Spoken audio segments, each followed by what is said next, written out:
오늘 우리에게 주시는 말씀은 열왕기상 9장 10절로 14절까지의 말씀이 되겠습니다.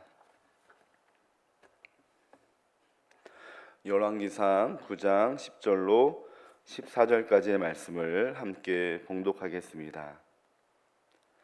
솔로몬이 두 집 곧 여호와의 성전과 왕궁을 20년 만에 건축하기를 마치고 갈릴리 땅의 성읍 20곳을 히람에게 주었으니 이는 두로왕 히람이 솔로몬에게 그 온갖 소원대로 백향목과 잣나무와 금을 제공하였습니다.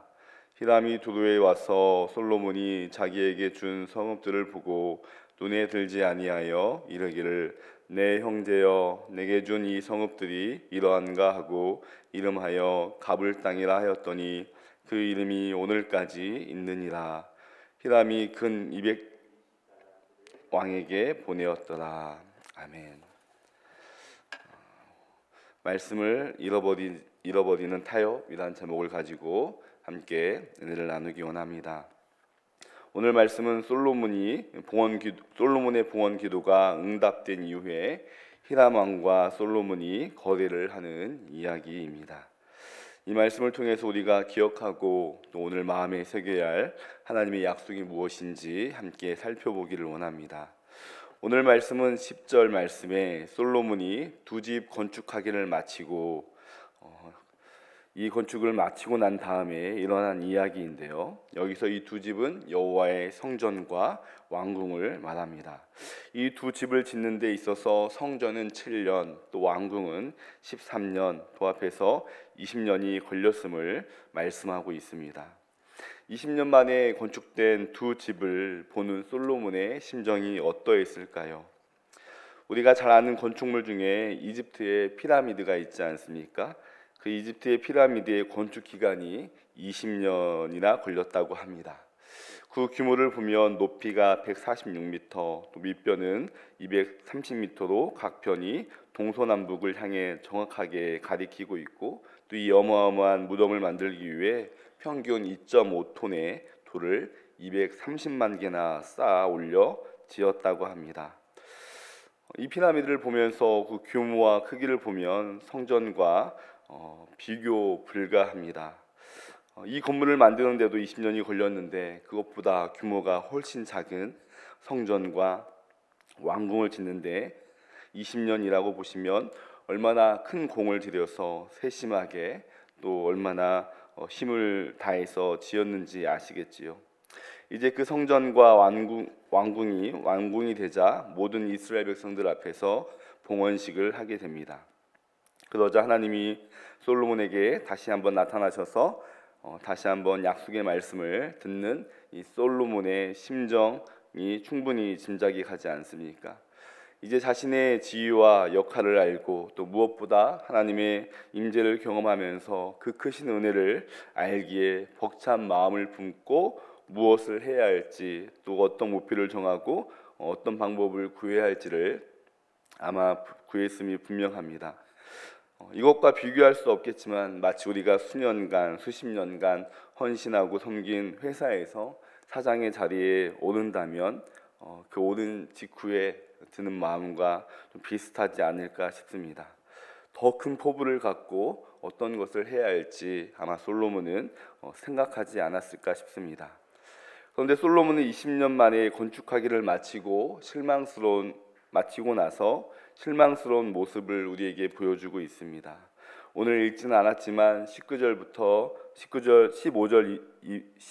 이후부터 기록된 내용들을 보면 솔로몬이 건축물을 짓는데 몰두하고 있습니다.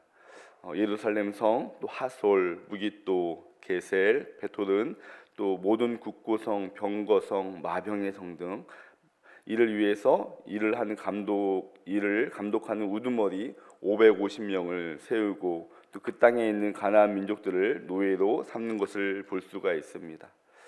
여러분들은 이 솔로몬의 멈춤 없는 건축에 대한 이 행동을 보면서 이 건축 사업을 보시면서 어떤 생각을 하십니까? 누군가는 하나님이 주신 지혜로 또 명성으로 인해서 뛰어난 건물을 지었다고 그의 업적을 지켜 세우지만 사실 우리는 이 말씀들을 읽으면서 솔로몬에게 점점 어두운 그림자가 그리워져 가고 있음을 우리는 알 수 있습니다. 특별히 14절 언급된 히람 왕이 금 120달란트를 왕에게 보내었더라 하는 이 대목이 있는데요. 갑자기 거래를 하고 나서 좀 이상한 부분이 있지 않습니까? 히람은 왜 다시 금 120달란트를 솔로몬에게 보내었을까요? 이에 대해서 두 가지 견해가 있는데요. 첫 번째는 솔로몬이 대규모 건축 사업으로 인해서 국고를 탕진하고 또 갈릴리 성읍들을 탕진하고 나서 갈릴리 성읍들을 담보로 금을 차용했다라는 견해가 있습니다. 또 두 번째 견해는 앞으로 진행할 다양한 건축 사업의 진행을 위해서 차용했다는 견해도 있습니다. 이 둘의 견해가 좀 다른 것 같지만 목적은 분명히 같은 듯합니다. 그러니까 건축 사업을 위해서 건축 사업을 진행하기 위함이었다라는 것이죠. 실제로 우리 14절 이후에 15절부터 보시면 솔로몬이 건축 사업을 활발하게 한 것을 보면 아마도 후자의 말이 더 맞는 듯합니다.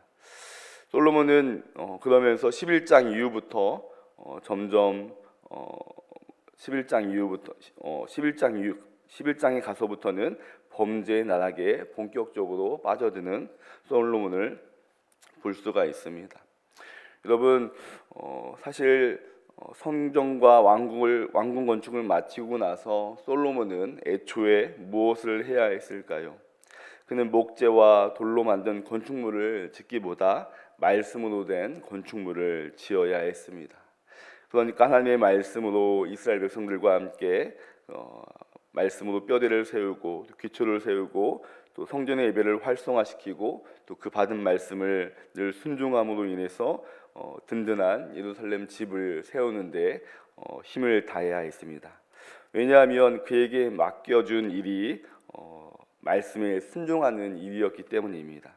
우리가 앞서 9장 4절부터 5절까지 말씀을 보면 내가 만일 내 아버지 다윗이 행함과 같이 마음을 온전히 하고 바르게 하여 내 앞에서 행하며 내가 내게 명령한 대로 온갖 일에 순종하여 내 법도와 내 율례를 지키면 내가 내 아버지 다윗에게 말하기를 이스라엘의 왕이 오를 사람이 내게서 끊어지지 아니하리라 한 대로 내 이스라엘의 왕위를 영원히 견고하게 하려니와라고 말씀하고 있습니다. 그러니까 꿈에서 하나님을 다시 만나고 하나님께서 솔로몬에게 말씀하시는 것은 성전도 어떤 건축도 아닌 말씀과 율례에 순종할 것을 당부하고 있습니다. 솔로몬은 이 말씀을 듣고 견고한 건축물을 짓는 것이 아니라 하나님의 말씀을 지어가야 했음이 틀림이 없습니다. 그러나 솔로몬은 자기 과시와 자기의 능력으로 짓는 온갖 건축물을 지으려 혈안이 되고 또 그래서 점점 갈 길을 잃어버리고 있다는 것이죠. 사랑하는 성도 여러분, 대개 사람들은 무엇을 이루고 나면 거기에 취하고 또 자기 모습을 돌보는 감각이 상실할 때가 참 많이 있습니다.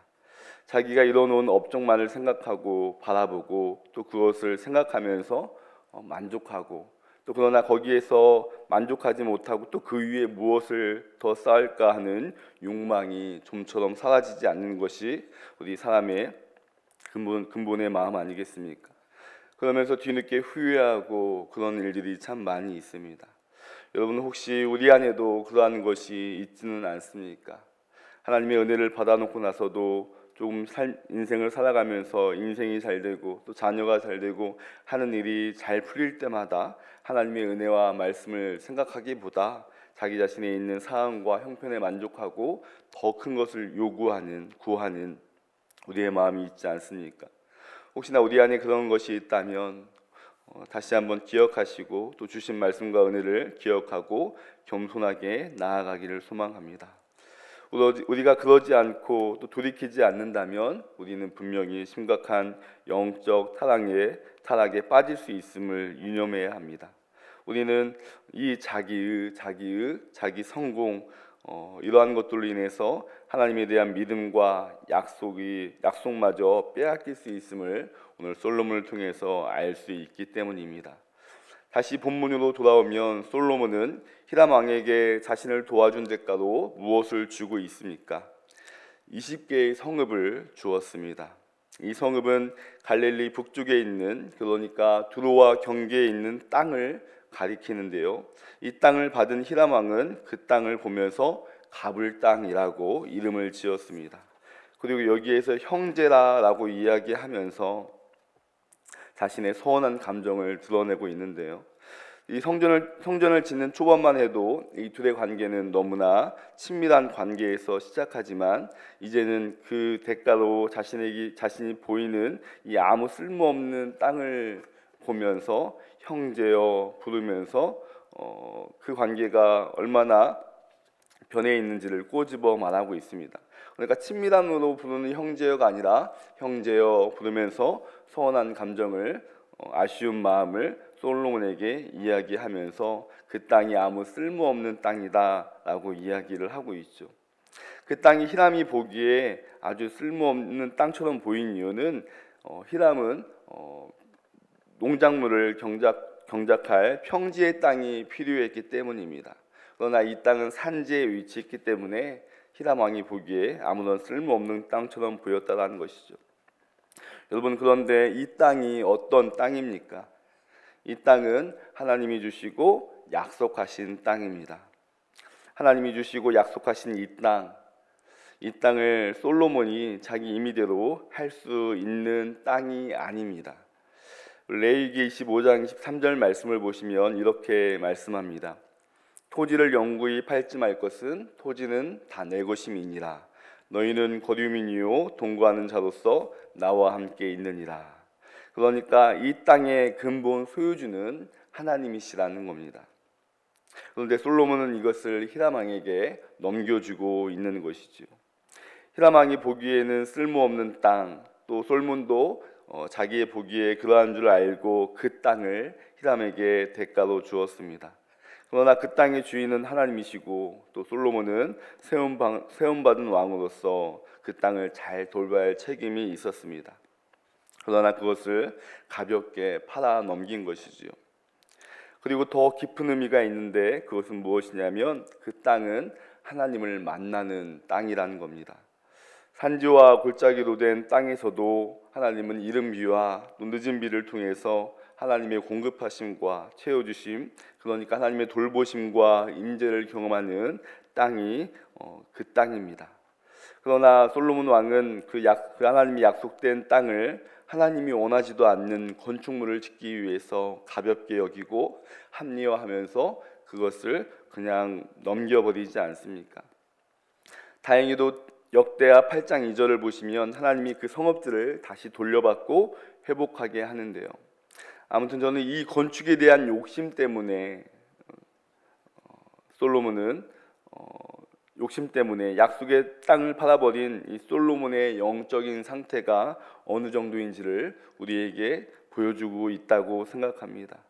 이 일을 보면서 솔로몬의 마음의 어두운 그림자가 점점점 그리워지고 있다는 것이죠. 그래서 11장 말씀을 보시면 여호와를 떠났고 또 결국 르호보암 때에 오랜 건축 노동으로 인해서 고통받는 백성들이 요구가 이어지면서 남과 북으로 갈라지는 원인의 단초가 되지 않습니까? 사랑하는 성도 여러분, 우리가 분명히 기억해야 할 것은 하나님의 약속은 그 어떤 것과도 거래될 수 없습니다. 그 어떤 것과도 타협할 수가 없습니다. 왜냐하면 그 약속은 우리를 거룩하게 만들고 영원한 안식처이고 또 생명의 길로 인도하기 때문입니다. 이 세상에 있는 그 어떤 가치 있는 것보다도 더 보배롭고 지켜야 할 것이 하나님의 약속인 줄로 믿습니다. 우리가 잘 아는 찬양 중에 천국은 마치라는 신나는 찬양이 있지 않습니까? 그 가사를 보시면 천국은 마치 밭에 감추인 모아 땅속에 묻힌 아무도 모르는 보석, 그 보석을 발견한 사람은 집에 돌아가 집 팔고 땅 팔아 그 밭을 사고 말 거야 라는 가사가 있습니다. 하나님의 약속은 우리의 모든 것을 다 주고서도 얻어야 할 것이 분명함을 우리에게 이 가사도 말씀하고 있습니다. 사랑하는 성도 여러분, 우리가 인생을 살아가면서 절대로 바꾸거나 빼앗기지 않아야 할 것이 바로 하나님의 말씀이라는 것입니다. 하나님의 말씀을 우리의 편의대로 바꾸고 또 세워서는 안 됩니다. 당장 눈앞에 있는 이익을 위하여서 약속을 가볍게 여기고 버리는 잘못을 범하지 않도록 우리 자신을 늘 돌아보고 또 기도하고 또 믿음 안에 서기를 소망합니다. 사랑하는 성도 여러분, 우리가 살아가면서 말씀과 타협해야 할 것들이 참 많이 있는 줄로 압니다. 그러할 때 하나님의 은혜를 기억하고 또 이 말씀을 타협한 그것 때문에 혹시 내 신앙과 또 내 가정과 나의 모든 것들이 흔들리지 않을까 하는 그런 회개와 그런 마음을 가지고 오늘 하루도 하나님 앞에서 은혜를 구하며 살아가기를 소망합니다. 우리에게 주신 인생과 우리의 상황이 아무 쓸모없는 가불 땅처럼 보일지라도 그 쓸모없는 그 땅을 주님은 함께 하셔서 의미 있는 삶으로 우리를 인도하십니다. 그 약속된 땅 안에서 오늘도 또 다가오는 추석 연휴 기간에도 하나님과 날마다 동행하며 살아가는 우리 모두가 되기를 소망합니다. 아멘. 우리 함께 합심기도 함께 고백하며 개인 기도로 나아가겠습니다. 긍휼이 넘치시는 하나님, 욕심에 이끌려 죄를 짓고 썩어 없어질 것을 자랑하다 스스로 걸려 넘어지는 우리의 모습을 고백합니다. 오늘 주신 말씀처럼 그리스도의 핏값으로 산 저희들이 이 세상과 타협하기보다 약속의 말씀을 붙잡는 성도들이 되게 하옵소서. 주님, 추석 명절에 평안과 화목을 주시옵소서. 오고 가는 길이 안전하게 하시고 사귐의 복을 기대하게 하소서. 경제적인 이유로 어려움을 당하는 성도들을 도와주시고 근심이 떠나게 하옵소서. 긴 연휴를 보낼 때 말씀을 묵상하는 일에 성실하게 하옵소서. 예수님의 이름으로 기도드립니다.